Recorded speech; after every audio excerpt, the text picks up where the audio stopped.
Time has come once again to speak as co-creators in Magic Do. She's Michaela Gaffin-Stone. And he's Daniel Dubois, and we are your guides on the journey into the heart of the primordial. Welcome to Season 10, Episode 6. They aren't who you think they are. There you go. Which is fair. We were, for the listener, we were having a conversation, as we often do, prior to hitting record, and there was something very pertinent in Instagram today that was comparing Pentecostal and various other religious, well, we'll stick with Pentecostal, comparing that to the spiritual um, groups, if you will, of people who, are seeking abundance and believe that it's going to flow to them no matter what, etc., etc. There's a lot of direct comparisons that can and were made that it basically is the same thing in different clothes. Yes. Discuss. Well, yeah, and that's the thing, right? So whenever there's a spiritual hunger in humanity, there are people willing to fill that with slop. There are people willing to feed you the fast food instead of the good, solid nutrient spirituality that you need. Yeah, I think that there are people who see a gap Mm-hmm. and, ooh, I can fill that and I'll make money while I'm doing it. Yeah. And, you know, clarity, money is not bad. We No. require money. Money is a good thing. I like money. I would like money to flow to me. That would be amazing. But when it is your motivation for doing things, and it's really the driving force behind how you do the things and how far you're prepared to go, that becomes a different matter. And that's kind of what's coming up here because the Pentecostal stuff, it's about control, it's about money. The spiritual groups, it too is, it's a kind of control in that you're not being told you have to do these things, but at the same time, everybody else in your group is doing it. Yeah. So there's a peer pressure form there rather than a book that tells you you have to do it. But money then is behind the whole thing, Yeah. right? There's all these things you have to buy, these tools you have to have. Even the way you dress is a Mm. particular way. And, it can get expensive in a hurry if you buy into the aesthetic. Yes. Yeah. Like, and one of the things that kind of stood out to me is as the person who's talking about it in the video, it's like, so you're mentioning some very real practices and some very real tools at your disposal spiritually, and you're lumping it in with basically charlatanism, if you will. And it's like now you're getting those tools are being given a bad name Mm. because of this. And it's a lot of things that really need to be dealt with. Like, as you know, the title is now Journey into the Heart of the Primordial. So the whole point is to get you back to that primordial connection to magic. So yeah, do you have to get rid of layers? Absolutely. Do you have to get rid of people's opinions put onto your connection? Absolutely. Because the journey into the heart of the primordial is your connection to it. Like, so it doesn't matter if a religion has thousands of years of tradition into it. It doesn't matter if it's a new one. It doesn't matter if it's an influencer who has a very good reputation. It doesn't even matter if it's me or Michaela telling you something. In the end, it's your connection. And again, 100%. if, because I like using the phrase, right? The power of Pikachu compels you. It doesn't matter that Pikachu was something invented like 40 years ago. If that's the metaphor that the spirit uses to communicate with you, until you can learn a deeper connection, then that's the thing. It doesn't matter if I personally ridicule you or, or Michaela admonishes you. Doesn't matter. It's yours. That's It's your hilarious. connection. Yeah. It is, and the thing is, there is but the comparison that was being made, I could see the parallels. I could see how Right. that was being drawn, and there's some merit in that it reminds you pay attention, Right. pay attention whatever group you're in, especially if you think you're safe, and pay extra attention Yes. because maybe that's not so. And even if you found someone that you think, yes, this person knows what they're doing, this person is a leader and I want to follow in their path. Mm. Okay, let's assume that person is spot on and they really are doing great things. Right. Check in frequently, check in and make sure that that's still the case because things Yes. change. Yeah. And quite often, people can start off really well and then, I don't know, something happens and something kicks in and off they go on a sideways trajectory and it doesn't end well. And I'm going Yes. to use a mundane example for this that I am very, very present with, and that is the ABA companies. I'm Mhm. totally going to call them out right now. So many companies start off, these are companies that are going to be offering services for kids with autism, right? And a lot of them, not even all of them, but a lot of them will start off very well intentioned. And they really, they're gung ho for let's get these kids everything they need. Let's make it good. Let's really do these things. And then the money kicks in and they start making people work harder for Mm. longer.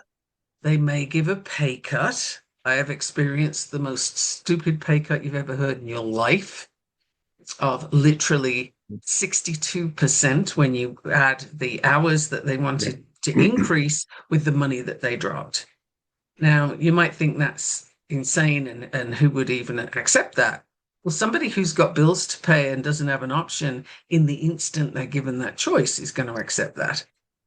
And they're going to hate it, right? But that company started off well, started off doing all the right things. And then somebody literally joined the company that said, oh, hey, you're not doing a good job here. You could make a lot more money. Mm. And everything went down from there. And I have seen this on repeat in so many places. You can take that experience and generalize it into spiritual practice as well, churches as well. Mm. So the various religious establishments can start off well and then they go sideways when somebody starts thinking, oh, but we could make more money here. Yeah. So, like, to use a basically a Christian metaphor, maybe other Abrahamic ones use this, but anyway, uh, the closer you get to your spirituality, or at least we use fully use the metaphor, the closer you get to God, the more the devil tempts you. So you can take that out of the religious context and just say the closer you get to your spirituality, you start to see all these other layers and the temptations start to kick in. And some people run into that. So you do have to be careful. You know where that fits in? I've just had several Right. things pop into my mind at All right. once. First of all, you can't see the image from here, but I have a painting of the Buddha Right. sitting under the Bodhi tree, which is where he gained enlightenment. Yes. And the five daughters of Mara are around him, tempting him away from his meditation so that he Yes. doesn't attain enlightenment. So that's exactly the same Right. story, right? As Yeah. you're approaching enlightenment, the temptations increase. And then when you look at the governments around the world, various places, you can look at Iran for this as well. The closer they are to their own demise, if you will, the harder they hold on. It's not exactly the same, but the power dynamic is, Mm. right? There's the closer you get to something, the tougher it is. Yeah. That's kind Well, of the thing that you could put in all the spaces. right. You got Well, to let's watch try. out for that. Yeah. Let's try this. So usually when you hit a spiritual path, you're not doing it from a place of luxury, and you have everything you want. You're doing it because you've hit rock bottom. That's how most people begin their journey. They've come into a hard time. And so, Yeah, yeah, right? So one of the first okay. things you learn to do is you learn to embrace that hard time. You learn to embrace all the lessons. But at some point, after you've embraced the lessons, you start to get better and things start to become better in your life. But you're not prepared for the temptation of that return because you've gotten yourself, I can do this in a place of difficulty. But how does it work when I Mm. actually get what I want, when I'm not suffering? It's a question of capacity. Mm, How much can you hold, right? And this is one of the things that I do coaching on is when you're upgrading mm, your identity, you're looking up, you're looking for a transmutation up vibrationally or mm, however you want to look at it. When you are trying to improve your lot, one of the difficulties where people keep sliding backwards is they don't stretch the capacity to hold it. So if, like, think of the lottery winner, they right, get millions of dollars and they blow that shit so fast that, you'd get dizzy watching it happen. Why? Because they don't have the capacity to hold that. It's not in their identity. It's not in right. their field to be able to hold that. So, in the example you're giving of somebody Mm, who's starting with their spirituality after a traumatic experience or their rock bottom for some reason, as their situation improves, they need to stretch their capacity. They need to sort of really be present with what's happening and keep in contact with all the things that they started with. I don't mean the hard times stuff, but the values that they developed from that. right. Like, does it still hold true? Do you still want to help other people, or do you only want to help other people when you can't? Mm-hmm. And that's a question you could even journal on that one. Like, do I really want to help people, or is it only when I can't? Because it's easy Yeah. to say, if I could do this, I would do this, this, this. If I had this money, I would. Yeah, you could say that all day long. Would you? If you actually had it, would you? Or would you shrink into this sort of, I've got to keep it in case it goes away again. I'm going to hang on to every penny and I'm going to take more. People who have a lot of money and no security about it, they don't feel secure in themselves. They tend to be on very rocky ground. They can Yeah. turn unpleasant in a hurry. Right. No, that's very true because it's one of the things when I think about like, I come in that area where, from that background of people, oh, if I only won the lottery, if I only won the lottery, then every time I think about it, I do run into that because of that lack of sense of security. Mhm. And it's like, and I always ask myself, would I end up just like hoarding the money? Because it's like, because I know my brain would think, okay, but then I'll run out. And then it's like, Exactly. Because the mindset yeah, of scarcity didn't change. hmm, yes. So now there's a fear around loss. Before there was a fear around not having it, so there's a lack. Now Mhm. there's a fear of loss because it's there.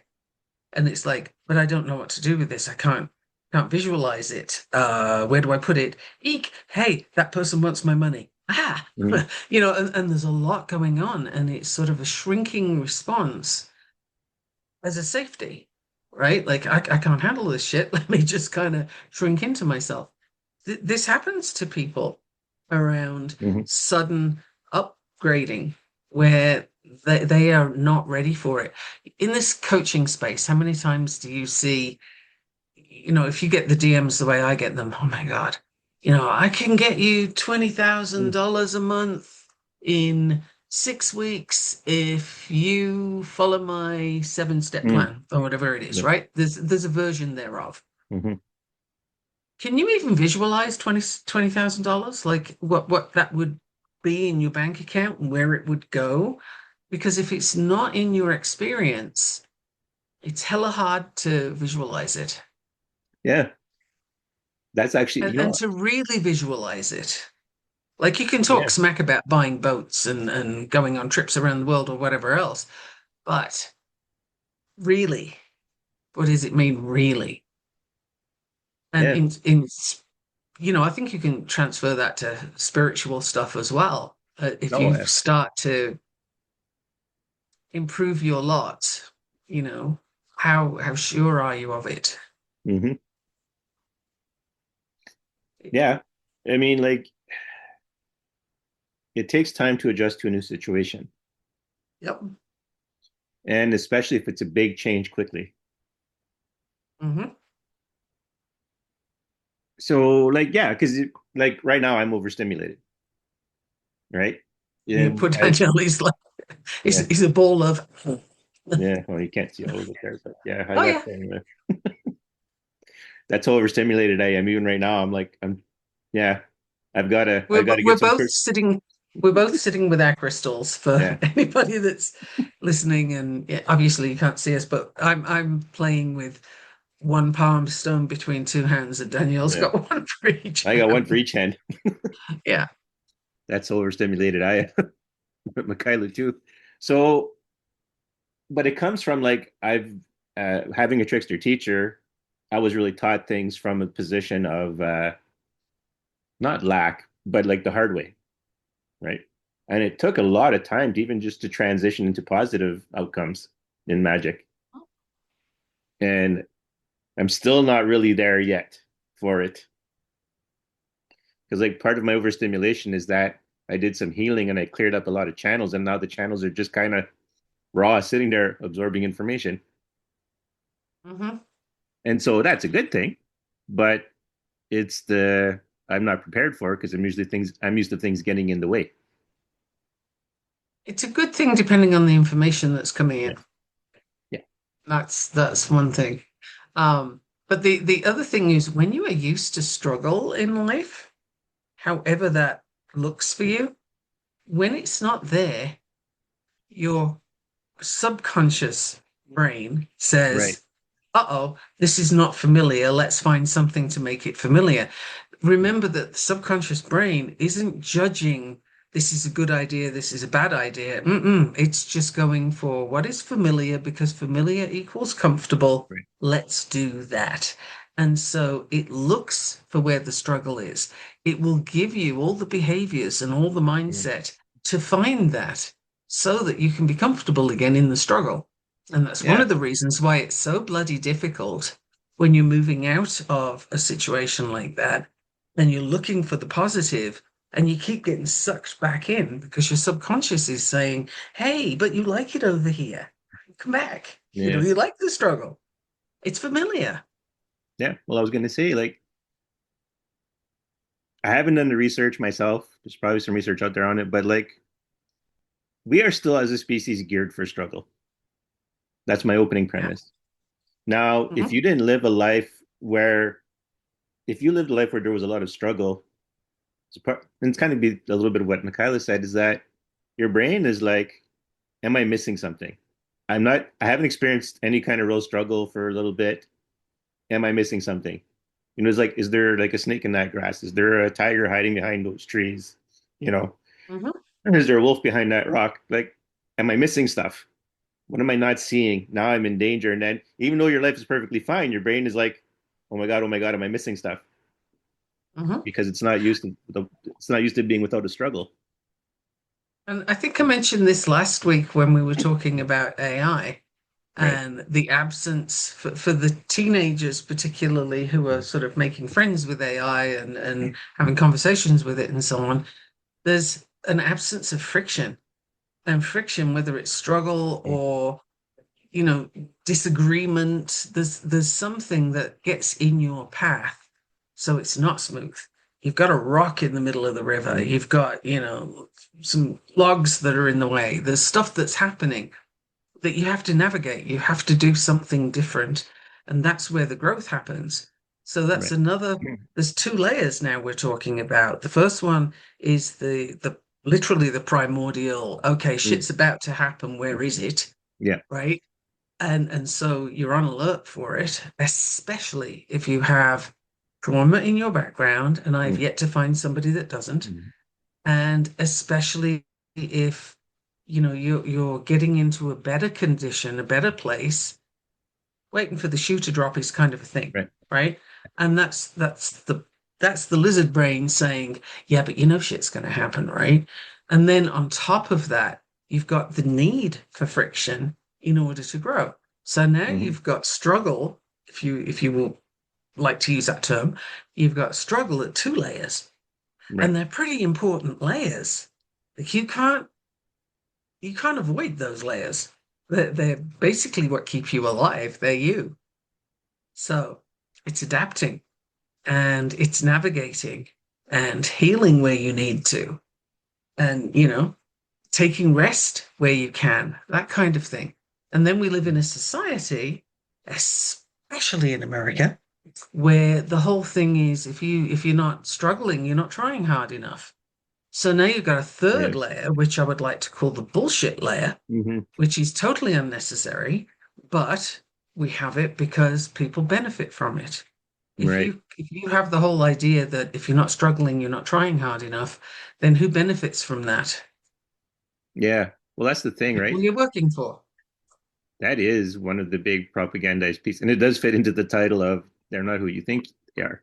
Because you're right. Like, I mean, I grew up with the whole idea of if you're not dead, you can keep working, right? That was like the work mindset that I was raised in. And so I ended up, okay, well, that's how I work. But a part of me went, but I'm drained a lot because of this. So my brain started to go, well, the person you're working for better be worth it. And so after some Hmm. point, I kind of got the label of being lazy because I was just like, no, you're not worth working for. And Yeah. thank you for bringing up the word lazy because that Yeah. is important for this bullshit layer of struggle. Right. Remember, we're on layer three now of why we get into struggles. And that is the person you're working for isn't worth Mm. it. That's a straight up thing. But laziness does not exist. And I will die on that hill. Laziness does not exist. It arrived in the Americas with the Mm. Puritans, and it was literally a term used to make servants, slaves, whatever, the people who had to Mm. work harder. Why are you resting? You're being lazy, Hmm. right? And so this whole thing, it became a stick to beat you with. If you're not doing work and I think you should be, I can tell you you're lazy. Right. But who the hell am I to tell you when you need to work and when you don't, right? If you've got crops in the field that are withering because you can't be asked to get off the sofa, there is a natural problem with that. Hmm. There will be a lack of food because this action isn't taking place. Is it lazy? I still don't think the word fits, but there's an automatic consequence. And Yeah. maybe you get somebody else to do that and you give them a share of the crops if you're Hmm. exhausted or whatever. But the thing is, using the term laziness is only ever used in a negative way. There is no way that that can be positive. So there's no positive outcome from it. Right. There's forced labor, which is, you know, beating somebody over the head with the laziness word, or worse is teaching the person to use it on themselves. Yes. Oh, I'm being lazy. Like I have spoken to so many women recently, with the other podcast and so on, Right. that comment on how hard it is to take a day off. What the fuck? Like it is so hard to take a day off. And I gotta mea culpa. I gotta put Yeah. myself in that bracket too. I find it so hard to take a day off. Like a day of actually not doing things. What does that even look like? But I also know that's not healthy.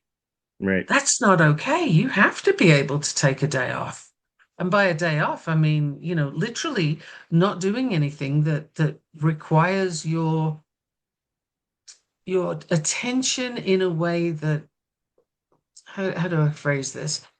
Like if you're at a park and you're playing, reading, whatever, yes, your attention's there, but you're not having to work for it. It's an effortless flow. But if you're on a screen and you're making things and you're doing Right. stuff or you're, hauling docs in and out of places, then that's a lot of work. Mm. It's not a day off. Right. Sorry. Yeah. There's work, the physics description of it with the formula, and then there's work, the stuff we do. Because if you look at it, like, right, so we'll use this model. If you're a person who has their own business, and you want to use the term work as in the second definition, yes, you're working all the time because you're always thinking about your business, at least in the beginning, right? To get it going. So you can argue, well, I work 24 hours a day, or at least, okay, yeah, but you're not burning the same amount of calories. You're not experiencing the same wear and tear on your body.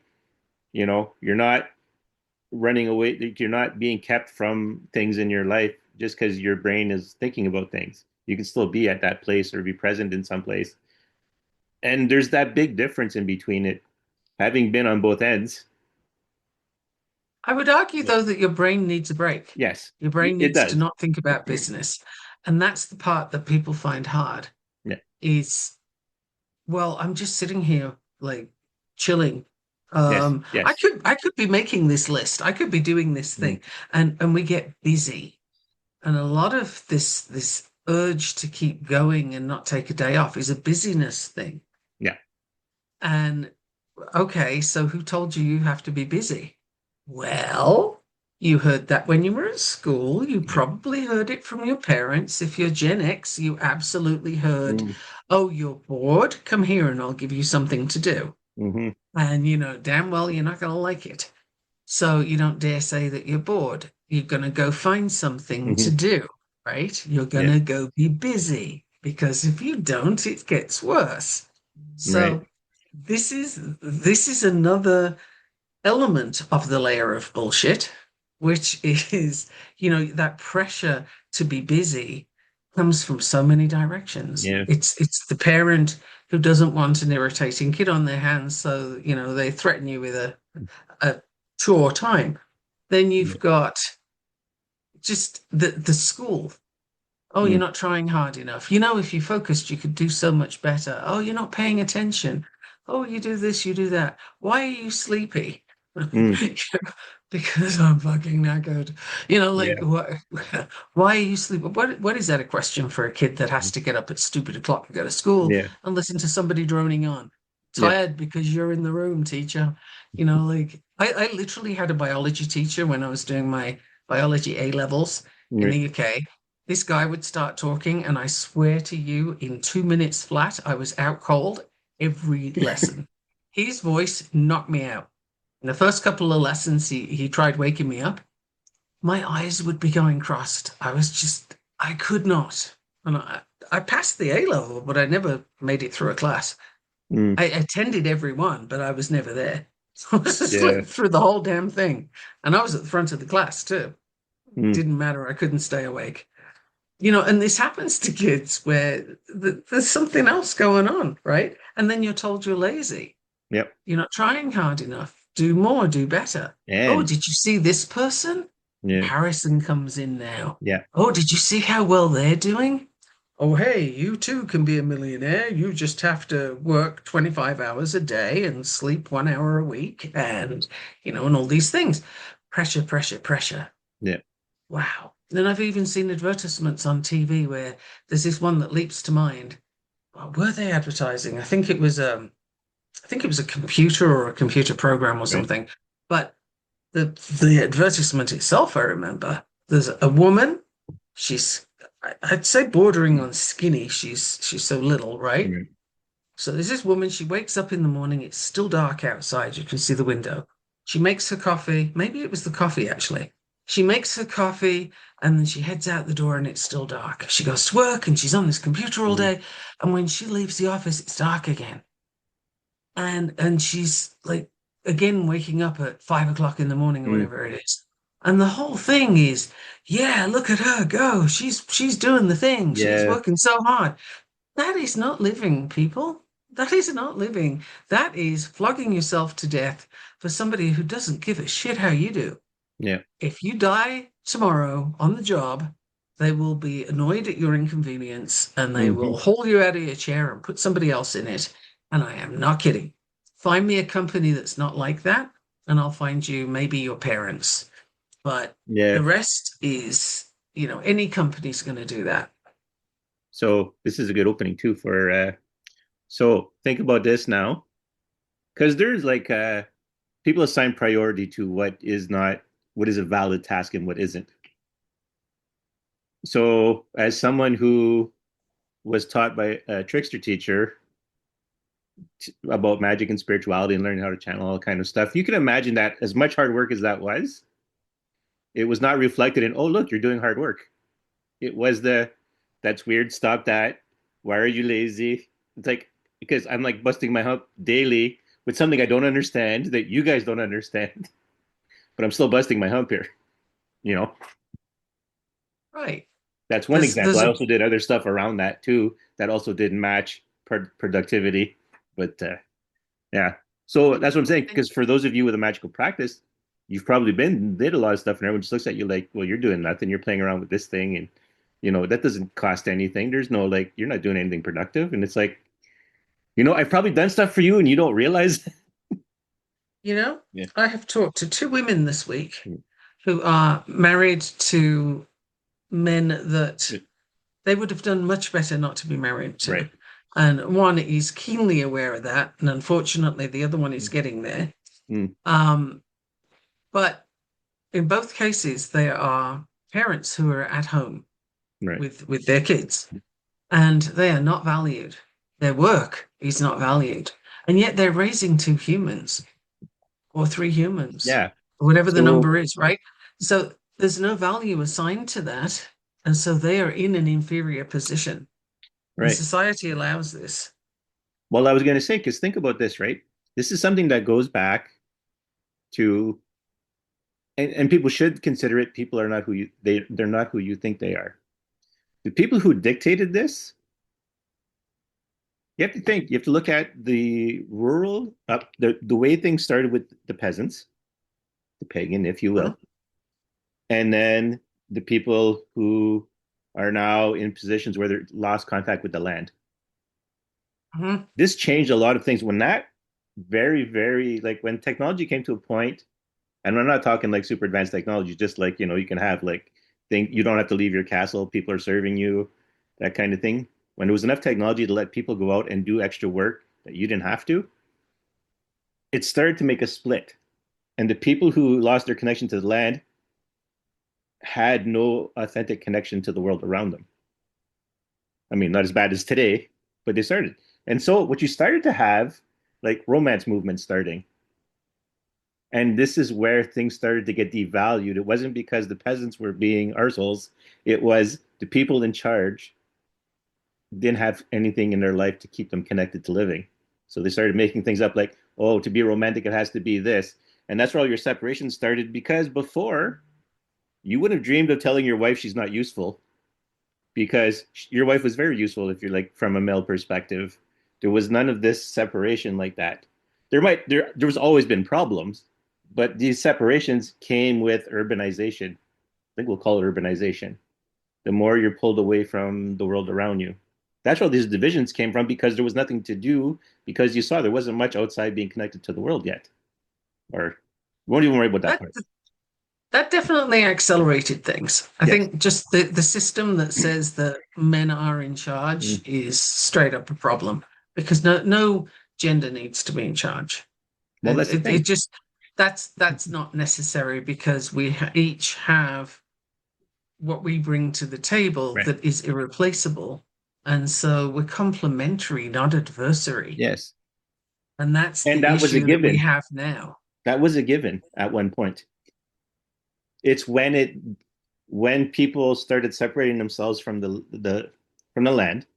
I was going to say Mhm. labor, but once they take themselves out of the natural cycles of life, such as they were at the time, you start to have these false divisions, and people had to come up with these false narratives to justify themselves.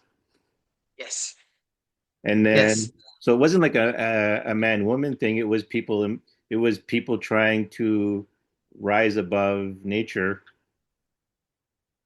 That's the best description I can think to give. Once people tried to take themselves out of nature and control nature, you had to have all these narratives to bring everyone else along because everyone else was just like, yeah, no, this is working.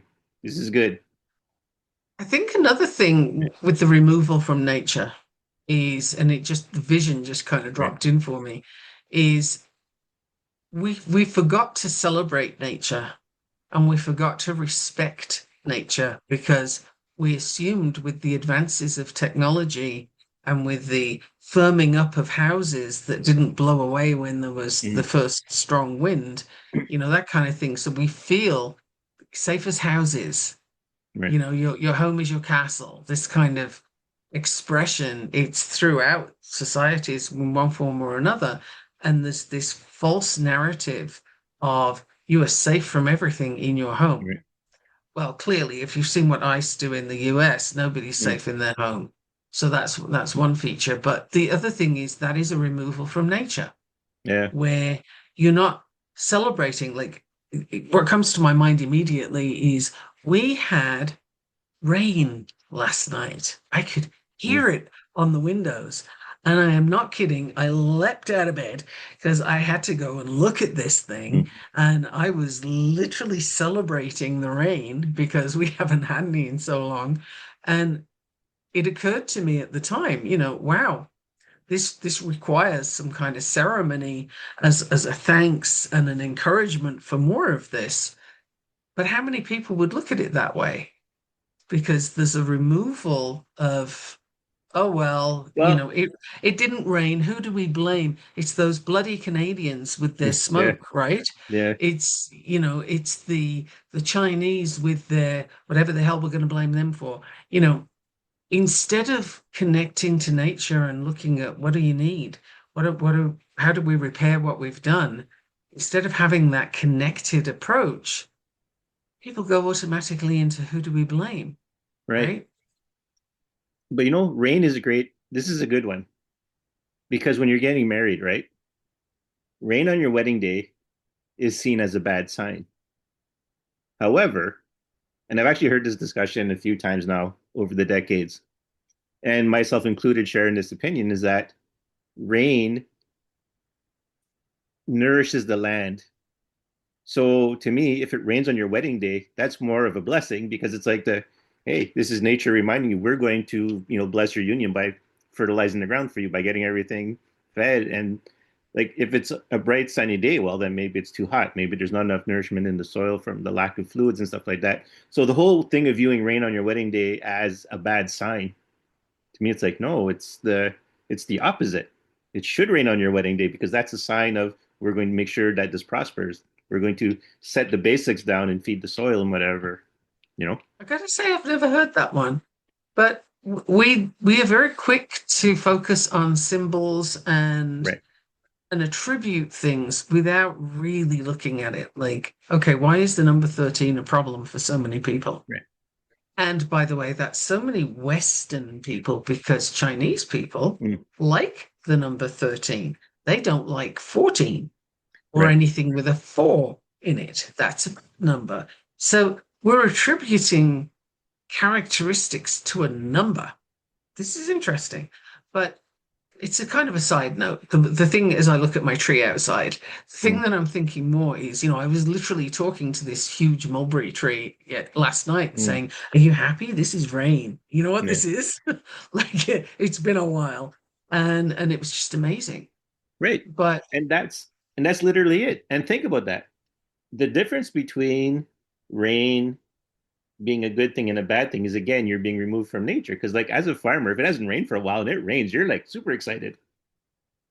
right. Or just like you for the tree, right? You're excited. But when you're removed from nature, rain is an inconvenience. Oh, I can't do the thing I want to do because it's going to rain. My outfit is going, or my hair, or whatever is going to be, Right. that's a removal. And that's where all our issues come from. It's not that you have to be suffering in nature. I'm not advocating for that. More harmonizing and where, I mean, we have intelligence, so we do use it for stuff, and there's nothing wrong with that. But it's understanding your effect. But because, all right, not meaning to insult the general population, but a lot of people don't know what to do with intelligence. And we've fed each other, we fed for a long time, very much a Western thing for sure, of that you have to conquer nature. Yes. And that trickles down to so many ways that may not seem connected to it, but you see it in everyday behavior. And yes, there's oh, I just did my hair, I can't go out in the rain, so rain is a bad thing. You know, like I used to go out in the rain. Like think about it as kids, right? I used to go play in the rain. I put a bathing suit on as a little kid and just go out in the rain. You know? Uh-huh. So I have a long history of going outside in Yes, you do. storms. Yeah. I love storms. I still do it though. If Right. we get a storm, I'm so thrilled to go Mm, outside. In fact, and two newest puppies who are mm, now 8 months old, they will come out with me and play in the storm. mm, Like that because I started right away with them. Like, right. okay, let's not do any of this scared of thunder shit. Let's get outside and enjoy Yeah. it. And so I just took them out and played with them whenever there was a little bit of thunder. And now they're like, "Ooh, let's go out and play." So Right. again, it's a learned response Hmm. too. This whole thing of ooh, nature bad, ooh, bugs or whatever. Like nobody likes being bitten by things that like to bite you. But what do you use in nature to prevent that or to ease the sting? Because there's stuff out there. Yeah. If you see stinging nettles, for example, right next to them, literally every place you ever see a stinging nettle grow, this is particularly in the UK now. I'm not Mm, sure what you've got in your area, but right next to the stinging nettles are these huge leaves that grow, and they're called dock leaves. And you pull one of mm, those, you crush it up, and you rub it on the sting. mm. It takes away the sting. Literally, the solution grows Mm. next to the problem, or Right. the medicine grows next to the poison, if you will.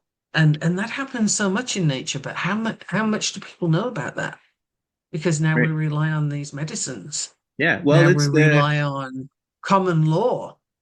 yeah. Well, because it's the thing, right? We equate intelligence with the ability to conquer nature. We don't Mm, equate it with the ability to work with nature.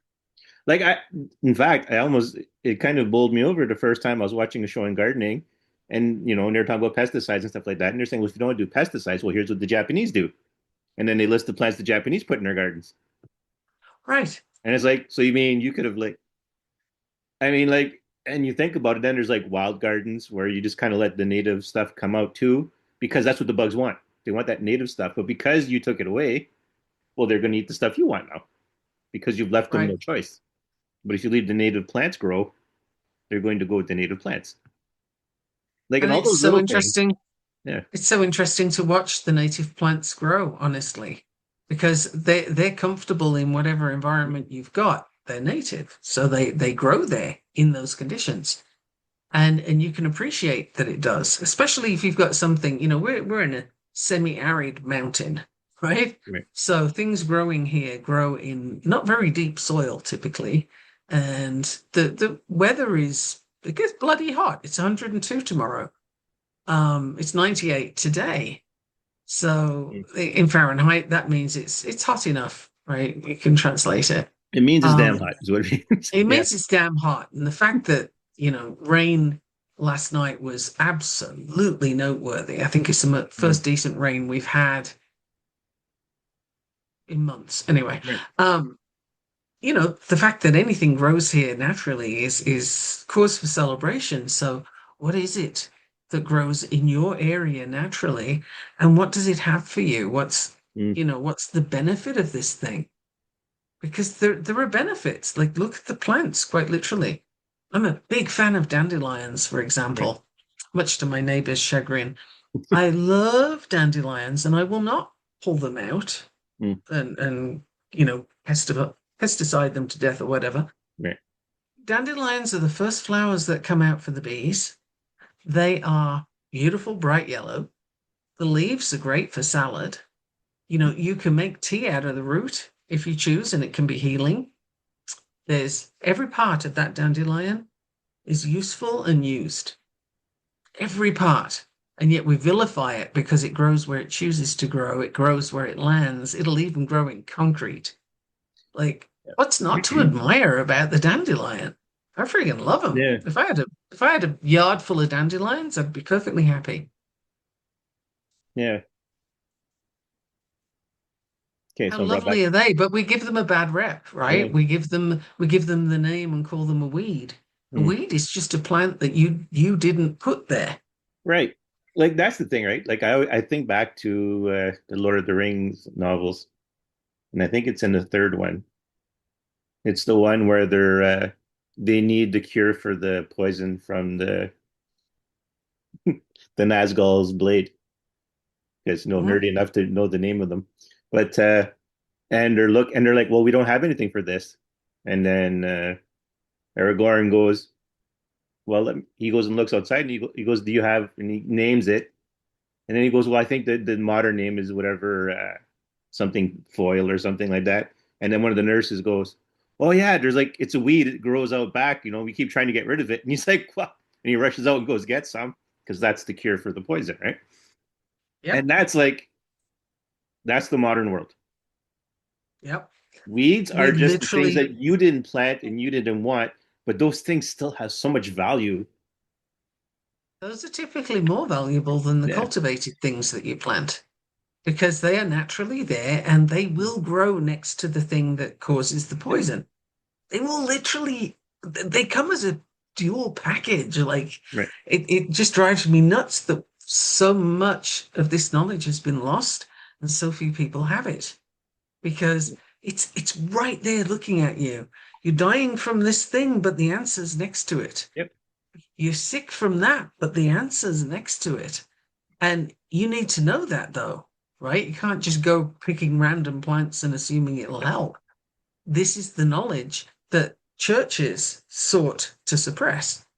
This is Yes. where witchcraft really comes into its own because you can heal using nature. That's kind of how nature works. That's the point of Mm. nature, is that it's in balance. It has everything you need. And we lose that. We're disconnected from it. And it drives me nuts. Absolutely Yeah. nuts. Now, you mentioned a word earlier on that I Right. wanted to pick up, and I'm going to pick it up now before the thread goes flying off. The word you used was priority. Right. And I'm bringing that forward now because tie it to taking time off.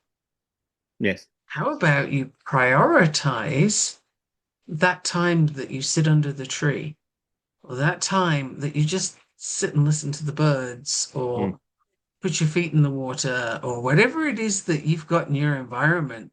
How about you go and really look at it and really listen to it, touch it, experience it? And that is your doing. That is your being. That is something. But priority is a word that's misused a lot. People will Mm. say, "Oh, I've got these five priorities." No, you don't. The word priority means one top thing. It's one. You can Yeah. only have one priority. So when you're taking that break from all the busyness of this insane world we live in, your one priority could be to go into nature and really look at it, experience it. What do you have in your environment? Again, to the reels. This one might have been on from TikTok, but I saw it on Instagram. I'm not on TikTok. And this guy said, you know, every day at a certain time, church bells ring and we can hear them. And his place, it looks very countrified, and he's right by a ravine. And he said, when the church bells start, the coyotes howling. So he showed his camera around, and you could see it just looks like a whole lot of forest and nothing much happening, right? There's just trees and bushes Mm. and nothing else. His dog was looking a little antsy, the dog that he got with Right. him. So the And coyotes then were there. Yeah. the church bells started ringing. And for a moment or two, all you heard was the church bells. And then there was a howl. Mm. And then there was another howl. And then there must have been 50 coyotes howling. My dogs went nuts because I put the Yeah. volume up and they were like, where the hell is that? And they're running around the house looking for the coyotes. But the point to the story is there must have been 50 from all the voices howling, and yet you couldn't see a thing. Right. You could miss that if the church bells didn't ring. And this Yeah. guy's living there. He's right there. Yeah. So it's not a sort of, ooh, there's danger and you don't know about it, but it's what else do you not see? Coyote is not small, it's not an insignificant No. animal. When there's a bloody great pack of them and you can't see them, be aware that there's a lot in nature that you're not seeing. What else Right. is missing? Well, that's right. Like, and knowing that makes a big difference in the world. Because, like, right, I live and we have like signs all over the place. You're in bear country. Don't leave your garbage and stuff like that, right? Because you'll Same, attract the bears, right? And same. I'll go for a drive one place where people like to hike. I'll go drive by there, And like I've seen wolves come out from that region, bears, whatever. And it's like, yeah, but people go there every day. I seen a girl, she's a teenager, goes to local high school, and she's like lucky if she's 5 feet tall and she's skinny. So she's not like, and she goes and walks by herself. And Uh-huh. I'm like, because I was doing some card readings there in the parking lot for that particular camp trail, and I seen her go in, and I'm like, oh, and I'm like, and so I was sitting there for a bit. I'm going like, I'll wait for a little bit just to see if she comes running out or whatever, anything like that, because something decided to approach her because she was by herself. You know, it's one thing when you're Uh-huh. like two or three people out there, but by yourself is different. And so I'm sitting there and I'm looking, and then I end up taking off because like after about I was done what I was doing, and I come back about maybe an hour later because I wanted to do something else that I hadn't done, and I see her come out, and it's like, well, she did the whole trail by herself, and you know, and there's bears around here, and wolves and coyotes, and not supposed to be, but there's mountain lions, and you know, We have we have mountain lions here too, and we got bear here as well. yeah, Yeah, and it's uh, but what else are you missing? What right. else is around you that And you I could don't even almost know about? right, and I would be willing to put money down that she probably got stalked by a few animals during that walk, you know, Yeah, and you and know what may have either helped? something turned them away. Now, mind you,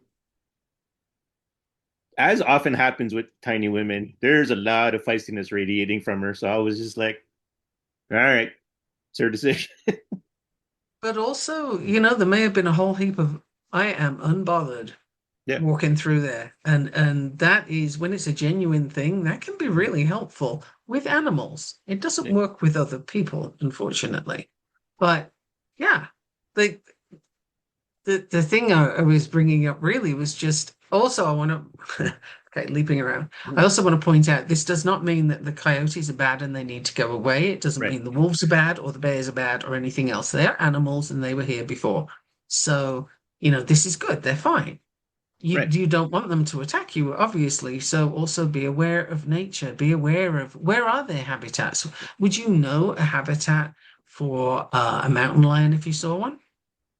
Yeah. The typical answer is going to be no. Right. Well, if you have mountain lions in your area, Mm, maybe learn about that. mm, Maybe discover what that looks like. Do you know if it's a daytime animal or a mm, nighttime animal? So many people don't have that information. What mm, else do you not know that's in your natural environment? And labeling things as bad because they're there and you didn't want them to be is a very unfortunate approach, right. and it further disconnects you from the nature around you. Right. And that was kind of my point of it was that there's all these things going on that you're not aware of that are happening. And all these animals that you think would just like attack you on the spot. No, most of the time they're just going, yeah, no. And they Yeah. move on, they go about their lives. Like I said, that's predators. You know, they're not constantly on the hunt. People kind of make that No, mistake of that, you know, when you're out in the wild, all the animals, everyone is on the hunt all the time, constantly. You know, 24 hours a day, they can't rest. I was just, you know, just ready to snap and kill whoever's there. Like, but that's not how nature actually is. no, because that would be an awful lot of expenditure of energy, Yeah. and you can't possibly eat everything you catch if that's how it's going. Right. So no, but it's the story we told, right? Yeah. Be aware of this, and ooh, we got to get rid of that. Whenever you mention the word wolf, people, I mean, there are wolves in Colorado that have been reintroduced, and people are bent out of shape over it. They don't like it. Well, bloody hell, they were here before, and it's people Mm-hmm. that got rid of them. I like wolves. I think wolves Mm-hmm. are awesome. Why would they be bad because we don't want them here? This is a disconnect from nature. You got to Yeah. understand that nature exists and we are the ones that need to work with it, to adapt to it, to accept the bounty that it offers, and to be aware of the dangers that are there. And in your magical practice, this is Right. a beautiful way to bring in all those elements. Like the thing that's coming to my vision right now is being outside and creating a mandala maybe in the ground, right? And you can use sticks, stones, leaves, flowers, whatever you find that speaks to you. You could create a mandala and put your intention in that. And maybe there's an offering in it to what would you like it to go to? You know, are you thanking the rain for coming? Are you requesting it come again? Mm. Are you thanking the sunshine? Do you want, help to protect the people trying to put out wildfires? Like, what is the thing that you're connecting to? But that connection itself is everything. Yeah. It is everything. In fact, I'm putting together a workshop right now that I'm actually going to do locally. So this Right. will be interesting. And the workshop is all about creating your altar. Oh, And the whole point of the workshop is that it's not following anybody's rule book about how it's supposed to look, because it's all about being connected to every item that you put there, right. for having your intuition determine where it goes, not somebody saying, well, this points to the ether, so put that there. This points to spirit, this points to earth, Yeah. this points to water. No, no, no. That doesn't matter for what I want to do, because the workshop I'm doing is building the connection of the practitioner to the altar they create, Yeah. whatever that looks like. Right. That's exactly it, right? And that's part of they're not what you think they are. Because like even though I've cut off, like I've left a bunch of groups I was in trying to reduce that, I still constantly get people, has to be done this way. You have to have this. You have to do this. You want to work with Hecate? Well, you have to do this. You want to work with Lilith? You have to do this. You want to do altar? You got to do this. You got to be in this position. It's all got to be like this. You have to have these things. There's 4 or 5. And it's like, you need to feel the magic. And when you feel the Mhm. magic, then you will know what your altar needs, if you even need an altar in the first place. Exactly. And that's going to be part of the workshop. Right. And of course, we brought this is up. is the whole, who are you connecting to? Yeah. Why? What Mhm. aspects are you focusing on for this particular altar? But the point of the whole connection thing is, if you have an altar, you could have the most beautiful thing put together that's out of a friggin' book, that looks amazing. And if it's just aesthetic Yeah. and you're not in it, it doesn't mean something to you, then what's the point? Just buy a piece of art and slap that on the wall. Like, what's the difference? Just go to Walmart and grab something from there. It's the same deal.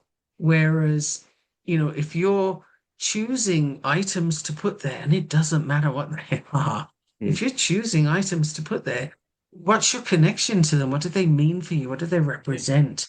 Why did you pick that? And, did you bring nature in? If not, that's an interesting sort of process experiment. Hmm. Why not? And do you want to do that separately? Are you not there yet? There's so many ways that you can build your altar, but it must, from my perspective, it must come from you and how you feel about those things, what you see when you look at them.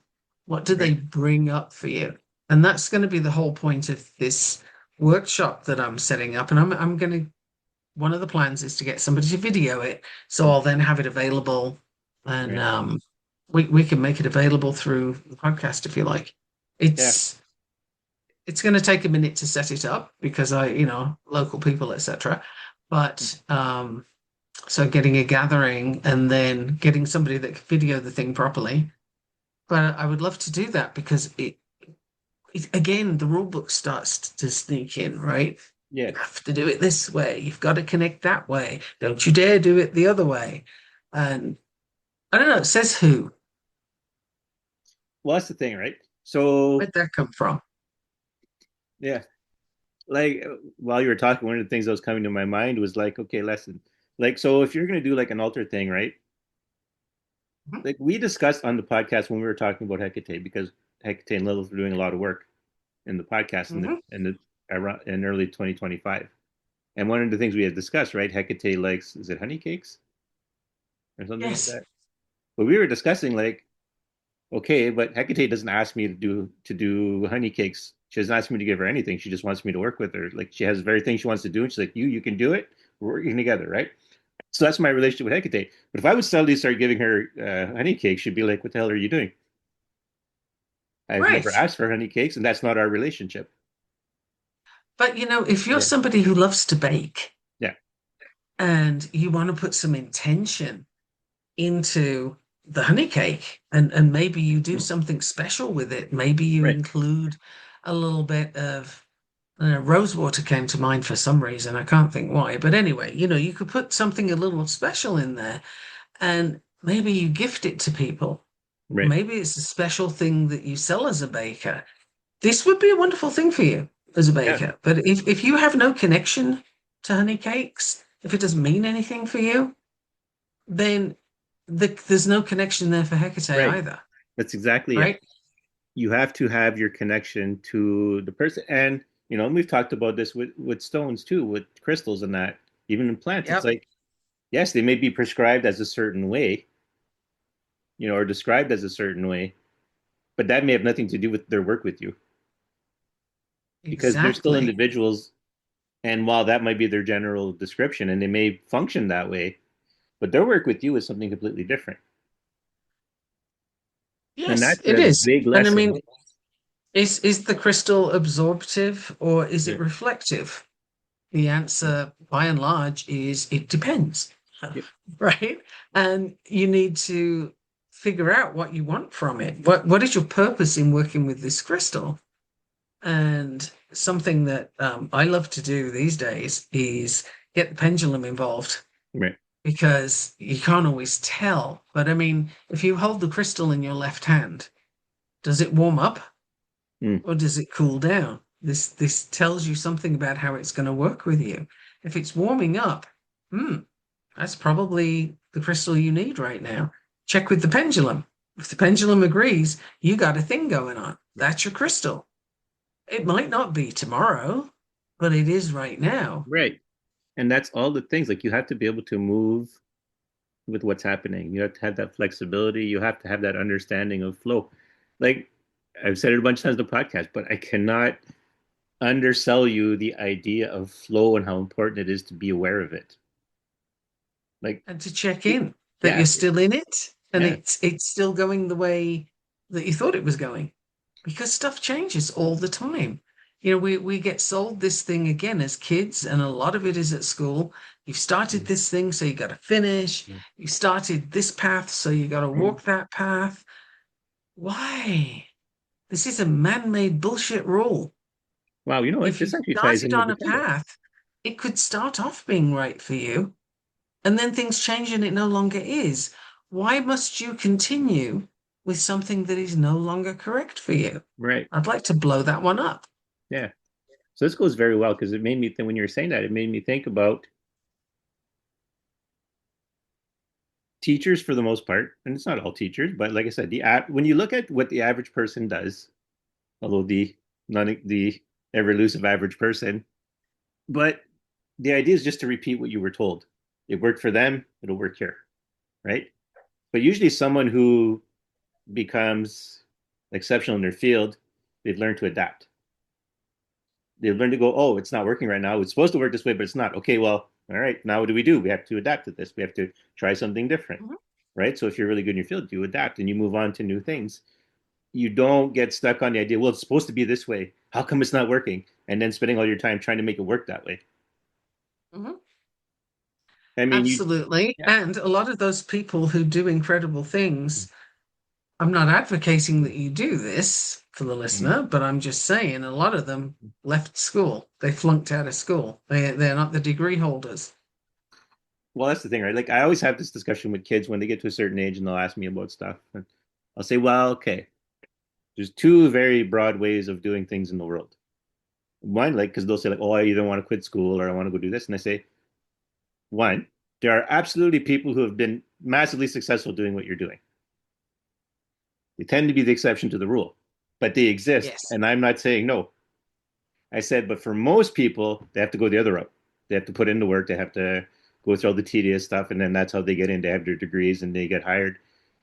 But I said, there's this whole other part of the population that just, and they bring him up again. The engineer who signs his name, he gives himself the letters GE, grade 8. and he designed the Sky Dome in Toronto with a grade 8 education. So, Right. like, And like I said, I'm not advocating for it, but I am advocating that people remember that one path isn't the right, only path. A path is simply a path. And even if you've started on it, it can change. So if you're looking at your magical practice, for example, just because you've always, let's go with mandalas, seeing as I brought them up. right, If you've always made mandalas and that's your thing, okay, that's an identity statement, right? I right, make mandalas, that's my thing. But is it still? Have you checked? right, Or are you just doing on repeat what you've done before and you're settling into a routine because you're familiar with it? I would love if the listener takes anything away from what I'm saying here, what I would love is the idea, the concept that you keep checking in with whatever you're doing in life, magical practice or mundane stuff. Keep checking in. Is it still for you? Is it still yours? Because sometimes it's not that you did the wrong thing, in air quotes, like, oh, I wasn't aligned with that, I shouldn't have done it. Maybe you were, and maybe you're just not now, and that's okay. That's fine. You have to be able to then pivot, to adapt, to do something different. Darwin's survival of the fittest didn't mean, is it Darwin? It was Darwin, right? yeah, Survival of the fittest. mhm, So it doesn't mean the person with the biggest muscles or the right. It does not strongest mean that at person. all.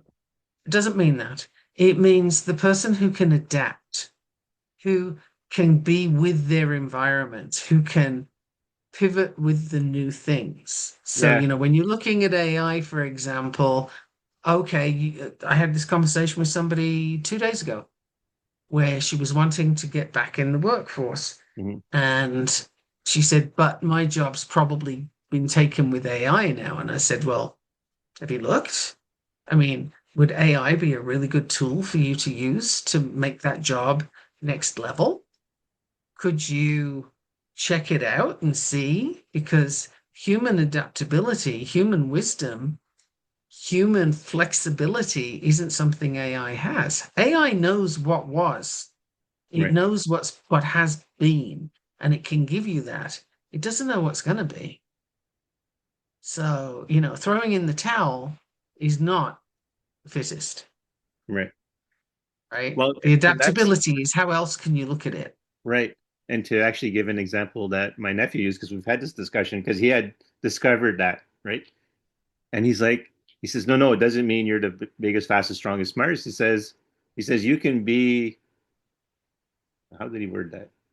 You can be a paraplegic, and as long as you're going about your life and you're resembling something that thrives, you're fit.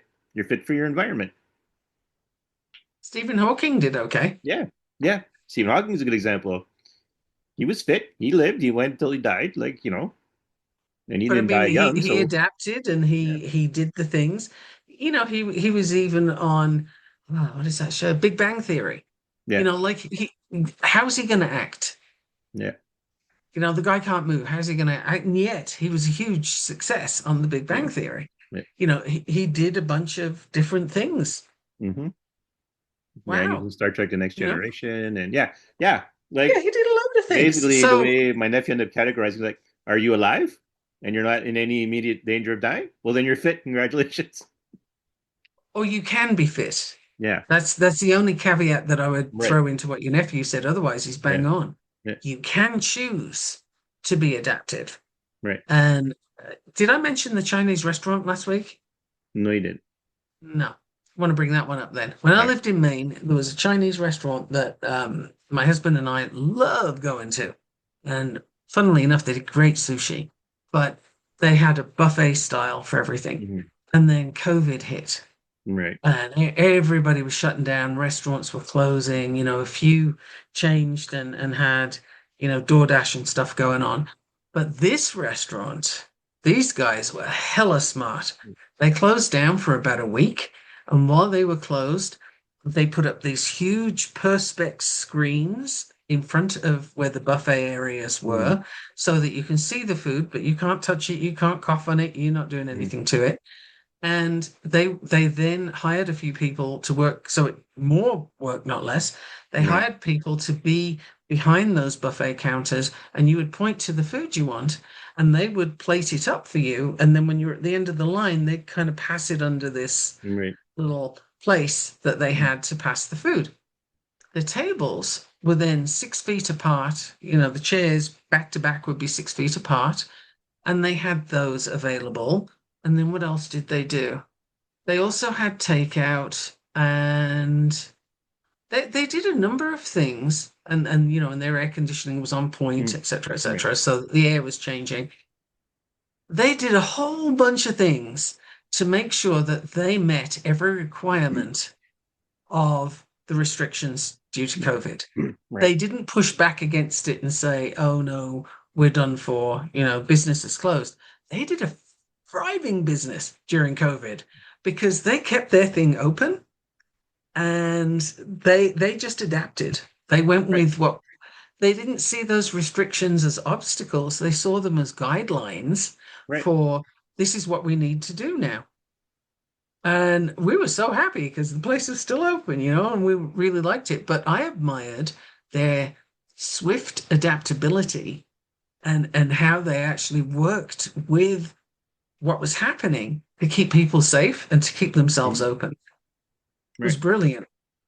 Now that to me, I'm all admiration. That's like, Mm, oh my God, that is adaptation in action. And they were only closed for maybe a week or two yeah. while they did all the changes. Oh, and they had a system where they would let you know when it was your turn to go up to the buffet. That was the other Oh, piece. yeah. So you didn't have a long line of people standing next to each other at the buffet either. They would sort of, okay, this table, you guys can go up Mm, now. And so they really kept the whole thing flowing beautifully. There were no bottlenecks. It mm, was just so nicely done. And that is adaptation 101. yeah. And I'm glad for them they had people who were appreciative and you didn't have the people going, well, welcome, I don't get to go first. Right. I mean, not everybody was Mm, so thrilled that they'd managed it so beautifully. no, I wouldn't It imagine, but was yeah. hella smart. It Hmm. was so smart. And you know, if they needed serving staff to change over, or the Yeah. chef had to come out with more food or something, they just had everybody wait while that happened, and then the flow started again of people going back. Absolutely poetry. It was brilliant the way they did it, Yeah, that's pretty good. right? So how many restaurants said, "Oh shit, we're done for, we're closed"? Yeah. Maybe they didn't have to be. If they had seen those restrictions as guidelines instead of obstacles. Yeah. Adaptability, Yeah, it's interesting. isn't it? Yeah. All right. So I wasn't going to go there. Okay. Anyway, I got a thread taken away. So, yeah, like, so you look in the world, you find, when you're listening to people online talking about religion and spirituality, and you look for the people who are stuck in they're stuck in their rules. And like you can see it, right? Because that was the whole big point of the video that Michaela sent that kind of set off this conversation was that the guy did a point for point connection of the rules set down. The aesthetic was different, but the rules were the same. Hmm. And it's good to look into that. It's not that people can't have rules, whatever you need for yourself, but it should never be the end all be all. And when you're looking at someone and you're following them, look at the rules they're choosing. Yeah, and do That they matters. work for you? Yeah. Do they work for you? You know, there's a nutrition coach who I think is, you know, she really is good. I like her approach. Right. Um, and one of the things she said about rules, so I'm paying extra attention because rules always get my interest, right? Right. As I'm very much not a fan of other people's rules Right. being imposed on me, to be clear. And what she was saying was rules aren't bad. It's just it depends on who made them and for Mm, whom. So yeah. she has a rule. She doesn't eat food in the car, Right. right? It's a rule that means that she pays attention to her food when she eats. She doesn't get a mess in the car from food. And it's something that's just in her identity now that she doesn't eat food in the car. Right. That's her rule. Nobody else has to do that. And Right. that's where rules can be really helpful is you need, okay, the opposite of that is where I had a conversation with somebody yesterday Mm. who was talking about, oh, I like to go with the flow.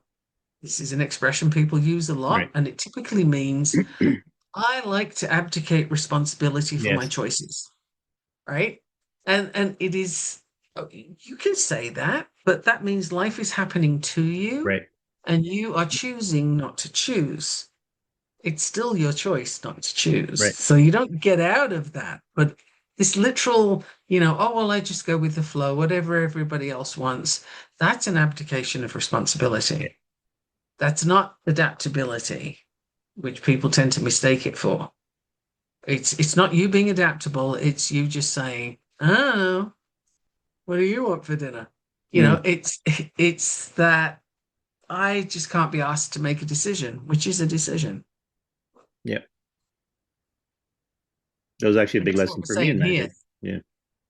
Yeah. what we're saying here is there's no, you don't get a cop out, right? No, If you choose to be buffeted by what's around you, then that's your choice. that's right. There is no, you don't get cop outs in magic. There is no, and again, you have to look at the flow and make a decision on based whether or not that particular flow is for you. Usually you'll have a sense of that if you're paying attention. And then you make your decision to stay away from it or not. You can do magic the easy way or the hard way. You can do it the way that helps you thrive, or you can do it the way that drags you kicking and screaming through the world. And you can get bogged down Yeah. in other people's rules. You can be buffeted on the wins, if you will, which I don't recommend, simply because if you abdicate responsibility and don't make a conscious choice, then what or who is making the choice for you? Because somebody is, and you might want to do that for yourself, actually. Um, so that's the other piece that comes in there. There's just you got to decide what you want to do and keep Mm. checking in that you still want to do that and it's still correct for you. And that's still the way you want to show up, the way you want to connect with magic. Maybe you've done all your connection in that particular way and there's something Right. else calling now. Maybe you've done all your water magic and now you want to Yeah. do earth. Right. Yeah. Okay. Absolutely. That's It's it's a very important lesson. Like just from my personal experience, like I think of all the spirits I worked with in the beginning when I first started a long time ago when I was a kid. I don't work with those spirits anymore, and I part of me feels really bad, right? Because I'm like, well, we built a relationship because I worked with those spirits for a long time, and they were part of my practice for a long time. But for the last not decade, but well, maybe I've seen nor hide nor hair of them, to use the expression, and Mhm.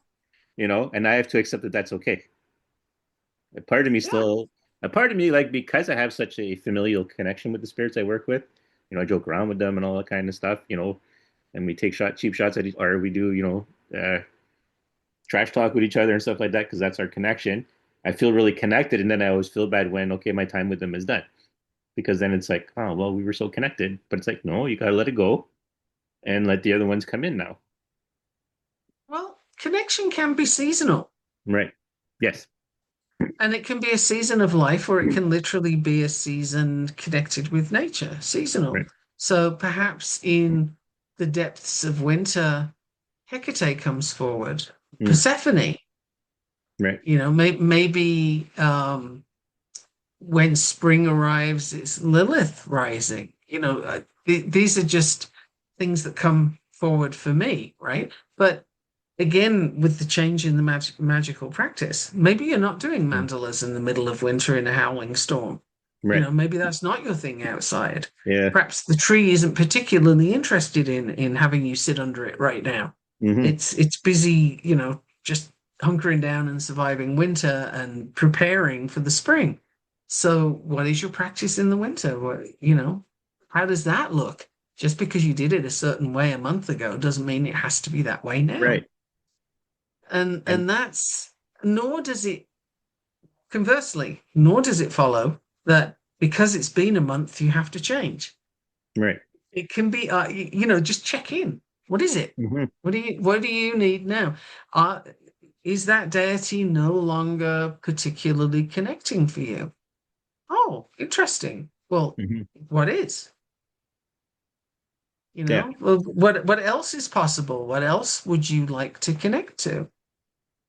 There's my God, there's so much around us, Yes. there's so much within us that there's no lack of choice.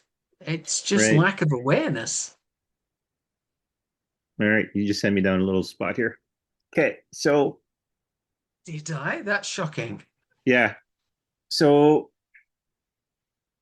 and again, you do you, but so a monotheistic religion is essentially the ultimate expression of divided taking yourself out of nature. Yep. Just like, and if you just listen to what we just talked about, what becomes your option if you're in a monotheistic religion? Well, it's the same spirit all the time, all the time, all the time. Even if you're done with that connection, you know, like you have nowhere to go.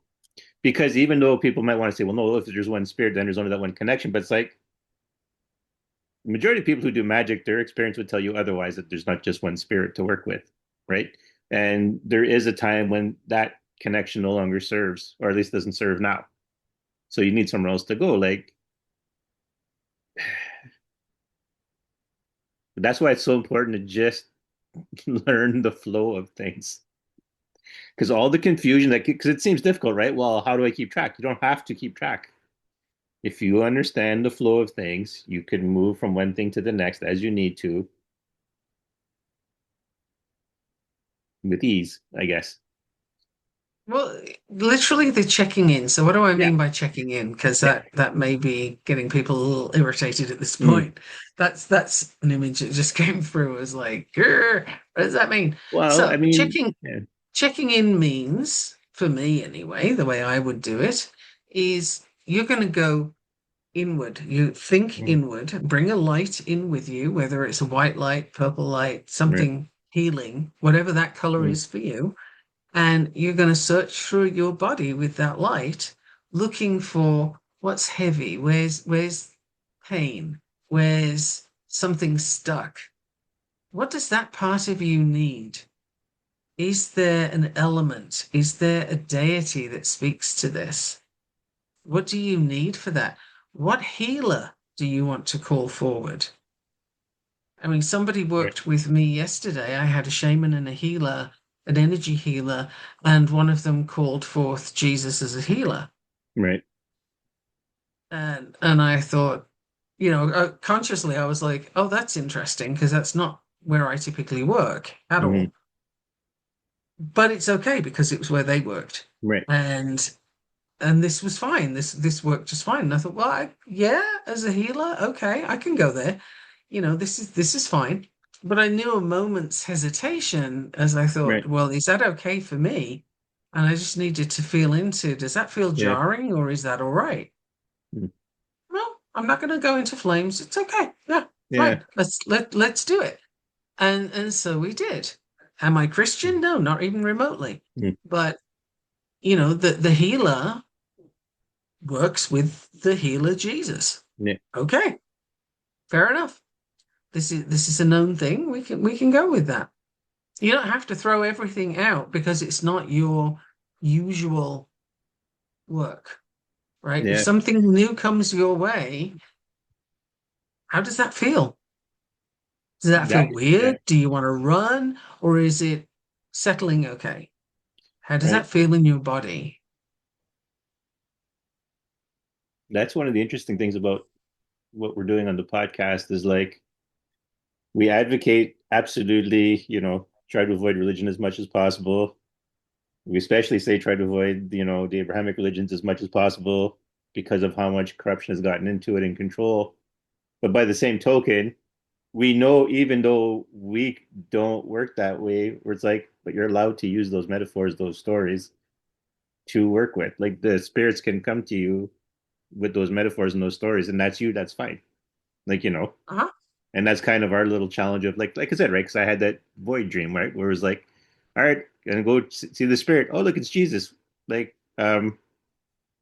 well, I did say I'd work with anyone, so all right, you know, Yeah, there's that literally you just did it. That yeah, moment's hesitation of, wait, am I in the right place? yeah, Are we in the right space here? And then what came through for me was, well, yes, because this is the healer's channel to you. right, So absolutely, it's perfectly fine for them to do that. yeah, Can you accept it? Well, yes. But there was that moment of, mm, whoops, am I in the right place? And yeah, again, that's where the adaptability of, okay, this person doesn't have to not do their thing their way because it's not the way I do it. right, And that's one of the big things about these rule books, about the right. current rise of Well, and fundamentalism that would, of any religion. Any religion's fundamentalism tries to stuff it mm, down your throat and or cut your throat, depending. But anyway, yeah, that's problematic, right? I had an argument recently with somebody telling them that, okay, I hear this is your religion. Keep it. Don't wave it in my face. yeah. Like I said, that's the fun challenge of this, right? Because if we would be violating our own core tenet of saying you can work with whoever you want to work with, if we Right. if we put a line there with that. Now, Exactly. yeah. To be fair to us, But though, being like, human, yeah, but being human, yes, there is a moment to sort of wait and say, "Oh, that was unexpected. Hang on a minute," and you got to check. yeah, Now perhaps if the healer said, "We're going to work with the healer Lucifer," I would probably also stop and say, "Let me just check in with that. Hang on a sec. well, that's the I thing, gotta be sure I'm okay with what you just mentioned because that's not what I typically do, right? and that's fine. You need to check." But I was going to say part of it, right? Part of the hesitancy is what does that mean with that person who's using that? Yeah.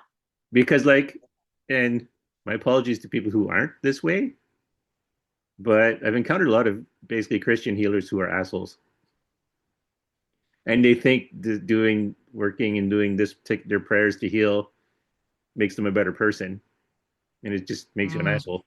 It just makes you that much more of an asshole because now you're justifying your behavior. So, I mean, there is a hesitation there because, unfortunately for those who are doing good work, you're outnumbered. And again, this is that closer you Mm. get, Yeah, the more temptation there is. yeah, I know someone who is a very Christian-based healer mm, and does not go to church, really does have that one-to-one connection and so on, right, and is vehemently opposed to anything else. right, So you either do it this way or you're wrong. Straight up. That's it. mm, It's her way or the highway. And, the information comes directly from Jesus and you have to do this. And oh my goodness, there mm, is zero flexibility for this person. And I have received lectures and dire warnings about where my soul's going to end up a yeah, number of times and how witchcraft is dark and it sucks you in and it's this, this, this. And this person has no experience whatsoever of witchcraft. So I mm, really don't know where their information comes from. I know where they think it comes from, but nope, I don't think so. yeah. Well, that's the thing, right? One of the more interesting things I had ever seen was a witch, and she was talking about like she did the whole deconstruction from Christianity thing, and she did the whole she went the whole 9 yards, the rebellion and stuff like that. And then I seen a video of her, and she was like, "Well," she says, "I'm a witch, and I'm a witch who works with Jesus." And she kind of sat there in a position of I never would have believed it if someone would have told me it, but here I am. Yeah. I mean, this is exactly the point of the adaptability and Yeah, working with who speaks to you. To cut some to cut a deity off right, from your connection because somebody else has misrepresented them is also problematic, right? If right, Jesus is connecting to you as a healer, like this energy healer I worked with yesterday, then Yeah, that's their channel together. That's how they do their things. This person not only did not lecture me on, what I Mm. do as a practice, but he also agreed to come on my podcast. Oh, nice. So, and laughed mightily when he heard what the name of it was and said, "Oh, Mm. this is going to be fun." Mm.